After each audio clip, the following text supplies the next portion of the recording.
আজ প্রিয় যুবক, আল্লাহকে সাক্ষী রেখে চুলের কত ডিজাইন তো বদলাইলা, কিন্তু ইনসাফ যদি থাকে, বিবেক থাকে, কোন ভদ্র বিবেকবান মানুষকে দেখায়ও, তাহলে তোমার সুন্দর লাগে কিনা?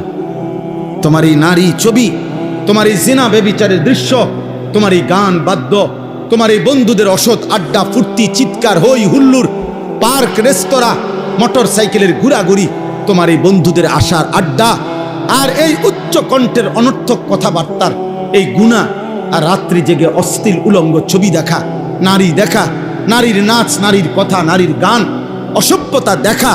তুমি ইনসাফ যদি থাকে, আমি বন্ধু শেষ কথা বললাম, তোমাদের অসংখ্য ছেলের চেহারার মধ্যে একজন মুমিনের যে সৌন্দর্য, মুসলমান যুবকের কিশোরের যে সৌন্দর্য, এমন সৌন্দর্য বহু আগেই চলে গেছে। তুমি দেখো, চেহারা অনেক আগেই নষ্ট হয়ে গেছে। 16 বছর 18 বছর বয়সী সন্তান এত সাফা ভাঙ্গা, এতটা জাফা ভিতরে, এতটা শুকনা থাকার কথা না, আরো নাদুস নুদুস থাকার কথা। কিন্তু গুনাহ, রাত্র জেগে অসভ্যতা, রাত্রি জেগে অশ্লীল দৃশ্য দেখা, হারাম গান বাদ্য, এই সমস্ত বেহুদা কাজের মধ্যে লিপ্ত থাকার কারণে আজ জিন্দেগি শেষ।